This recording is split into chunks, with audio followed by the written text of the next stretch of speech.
What do you do for your fitness sir? ఫిట్‌నెస్‌కి నేను రకరకాలుగా చేస్తాను. సో, ప్రతిరోజు నేను కేబీఆర్ పార్క్‌లో 1 అవర్ నేను వాకింగ్ చేస్తాను. ఉదయం 6 నుంచి 7.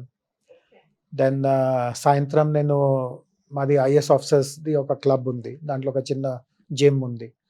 సో, ఒక 40-45 నిమిషాలు సాయంత్రం నేను జిమ్ చేస్తాను.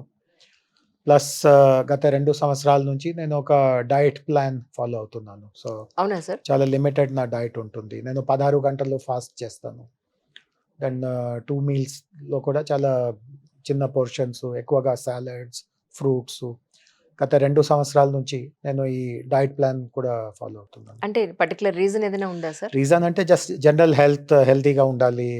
హెల్త్ అంటే ఏదో ఒక వయసు వచ్చాక ఇట్లాంటి ఆలోచనలు కూడా వస్తూ ఉంటాయి. దట్ కొంచెం హెల్తీగా ఉంటే ఇంకా మన ఎవరిపైన డిపెండ్ అవ్వకుండా ఇంకా మన లైఫ్ని ఇంకా మంచిగా ఇంకా చాలా కాలం మనం పొడిగించుకోవచ్చు, ఆరోగ్యంగా ఉంటుంది. అంటే చాలా డైట్స్ ఉన్నాయి కదా సార్, మీ డైట్ని ఏమని పిలుస్తారు యాక్చువల్లీ? పేరంటే అంటే ముఖ్యంగా దీంట్లో ఏముంది అంటే 3 సూత్రాలు ఉన్నాయి. ఒకటి 16 గంటలు ఏమీ తినకూడదు. సో నేను రాత్రి 9 కల్లా తినడం ఆపేస్తాను. అండ్ మరుసటి రోజు 1 గంటల వరకు ఏమి తినను. అండ్ 1 గంటకి నా ఫస్ట్ మీల్ ఉంటుంది. దాంట్లో కూడా నేను ఓన్లీ ఫ్రూట్స్ అండ్ సాలడ్స్ తింటాను. 100 gram fruits, 150 gram salads. So cook item ఏమి ఉండదు, వండించే వస్తువు ఏమి ఉండదు. సాలడ్ అంతా రా, ఫ్రూట్స్ అంతా raw, and some dry fruits, 50-60 grams dry fruits ఉంటుంది. దెన్ 8 and 9 మధ్యలో నేను ఇంకొకసారి తింటాను. దాంట్లో డైటీషియన్ వాడే పదం ఏముంది అంటే మీల్ ఆఫ్ యువర్ చాయిస్. అంటే మీరు ఏదైనా తినవచ్చు, బట్ ఒక పెద్ద నెగటివ్ లిస్ట్ ఉంది. లైక్ అన్నం తినవద్దు, రోటీ తినవద్దు, మైదా తినవద్దు, పాలు తీసుకోవద్దు, షుగర్ తీసుకోవద్దు. సో ఇవి అన్నీ లేకుండా ఏదైనా తింటూ ఉంటే తినవచ్చు. Oh my God! So 100% vegan అన్నమాట మీరు. సో నేను ఎక్కువగా ఈ మిల్లెట్స్ అండ్ ఇట్లాంటివి తింటాను. కినువా అనే ఒక సూపర్ ఫుడ్ ఉంటుంది. So quinoa rice, curd rice మాదిరిగా కినువా కర్డ్ తింటాను, సోయాబీన్ తింటాను, ఎగ్ తింటాను, ఇట్లాంటివి.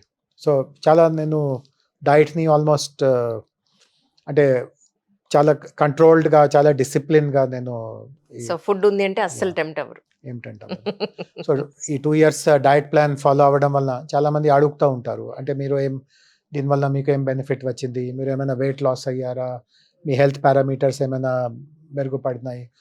సో నేను వాళ్ళకి చెప్తాను అవన్నీ కూడా జరిగింది, కొంత వెయిట్ లాస్ కూడా అయింది, హెల్త్ పారామీటర్స్ కూడా మంచిగా అయినాయి. బట్ అన్నిటికంటే ముఖ్యం నాకు వచ్చిన లాభం ఏముంది అంటే నా విల్ పవర్ చాలా పెరిగింది. ఇప్పుడు ఉదాహరణకి నేను ఇక్కడ ఈ కాన్ఫరెన్స్లో ఉన్నాను, అందరూ మంచి మంచి లంచ్ చేస్తూ ఉన్నారు, సో నాన్ వెజ్ తింటూ ఉన్నారు, ఇది తింటూ ఉన్నారు. బట్ నా కోసం ఇంటి నుంచి బాక్స్లో ఫ్రూట్ అండ్ సాలెడ్ వచ్చింది, నేను అదే తింటూ ఉన్నాను. బట్ ఏది వేరే వాళ్ళు ఏం తింటూ ఉన్నా నాకు కొద్దిగా కూడా అరే నేను మిస్ అవుతున్నాను, ఎందుకో దీంట్లో నేను పడిపోయాను, కొద్దిగా కూడా నాకు ఒక సెకండ్ కూడా అట్లాంటి విమర్శలు, అట్లాంటి ఆలోచనలు రావు. సో విల్ పవర్ చాలా. సార్ మీరు నైట్ షెల్టర్స్ అనేది మీరు ఇక్కడ తెలంగాణలో మీరు క్రియేట్ చేసినట్టున్నారు ఐ థింక్ కొన్ని ఏళ్ళ క్రితం. అది is it working sir right now actually? నేను చేయలేదు, బట్ ఒక ఎన్జిఓ ఉంది హైదరాబాద్లో, వాళ్ళు సిటీలో మొదటిసారిగా ఈ నైట్ షెల్టర్ కాన్సెప్ట్ తీసుకువచ్చారు. వాళ్ళు కూడా ఢిల్లీలో చూశారు. ఢిల్లీలో ముఖ్యంగా చలికాలంలో అక్కడ చాలా విపరీతంగా చలి ఉంటుంది. అండ్ ఢిల్లీకి కూడా ఎంతోమంది ఇతర ప్రాంతాల నుంచి పని చేసే వాళ్ళు వస్తారు, అండ్ వాళ్ళ దగ్గర ఏమి వసతి ఉండదు, సో వాళ్ళు ఫుట్పాత్ మీదే. సో ఢిల్లీలో చలికాలంలో ఏం చేస్తారు అంటే ఈ కట్టెలు అవి అని ఎక్కడో నుంచి తెచ్చుకొని దాన్ని కాల్చుకొని కొంత వేడి దానివల్ల క్రియేట్ చేసే అక్కడే పడుకుంటారు.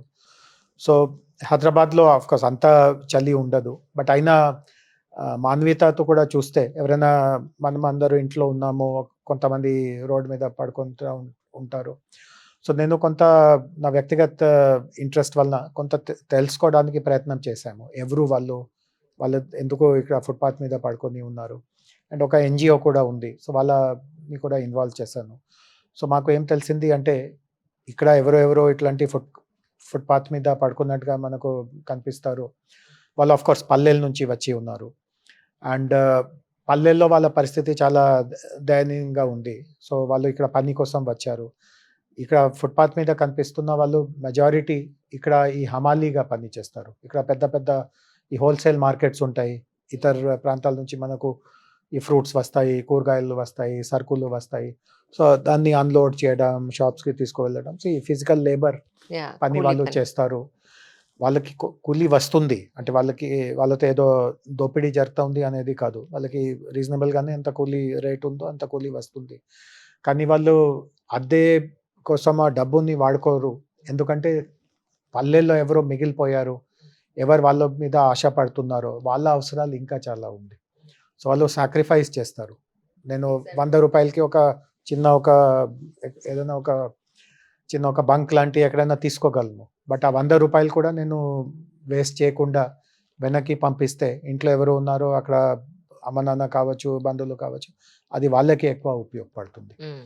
సో, అనేక మంది ఇట్లాంటి వాళ్ళ గురించి ఇట్లా తెలిసింది. అండ్ ఫస్ట్ ఆఫ్ ఆల్ వాళ్ళ సిటీలో మన అందరి కోసం చాలా ఉపయోగపడే పని చేస్తూ ఉన్నారు. ఈ హమాలీ పని రేపెవరు చేయరు అనుకోండి. మన ఇంటికి కూరగాయ రాదు. మన ఇంటికి మిల్క్ రాదు. మన ఇంటికి ఫ్రూట్స్ రాదు. సో, ఉపయోగపడే పని చేస్తూ ఉన్నారు. బట్ మన అందరూ వాళ్ళని ఇట్లా దొంగగా అంటే ఆ కాలనీలో ఏదైనా దొంగతనం జరిగిందో ఫస్ట్ అనుమానం వీళ్ళ మీదే వెళ్తుంది. వాళ్ళు ఫుట్‌పాత్ మీద ఉన్నారు. వాళ్ళేదో కరెక్ట్. దొంగతనం చేసి ఉంటారు. సో, ఈ రూపంలో వాళ్ళని చూస్తూ ఉంటాము. ఎప్పుడైనా నాకు గుర్తుంది ఒకసారి ఇక్కడ ప్రెసిడెంట్ క్లింటన్ వచ్చారు చాలా క్రితంలో. అవును. అవును. సో, అప్పుడు ఇక్కడ ఏం జరిగింది అంటే, ఇట్లాంటి ఎవరైనా ఫుట్‌పాత్ మీద ఉంటారో, ఎవరైనా బెగ్గింగ్ చేస్తా ఉంటారో, వాళ్ళని అందరిని పట్టుకొని సిటీకి ఒక 50, 70 కిలోమీటర్ దూరంలో వాళ్ళని వదిలేయడం జరిగింది. హ్మ్. సో, అప్పుడు నాకు అనిపించింది అంటే, ఒక డిగ్నిటీ ఉండాలి. వాళ్ళు కూడా మనుషులే. వాళ్ళు కూడా మన వాళ్ళే. ఈరోజు లక్ వల్ల మనం ఇటువైపు ఉన్నాము, వాళ్ళు అటువైపు ఉన్నారు. మనకు ఆ లక్ అట్లా లేకుండా ఉంటే మనము కూడా అటువైపే ఒకరోజు ఉండే ఉండే ఉండవచ్చు. సో,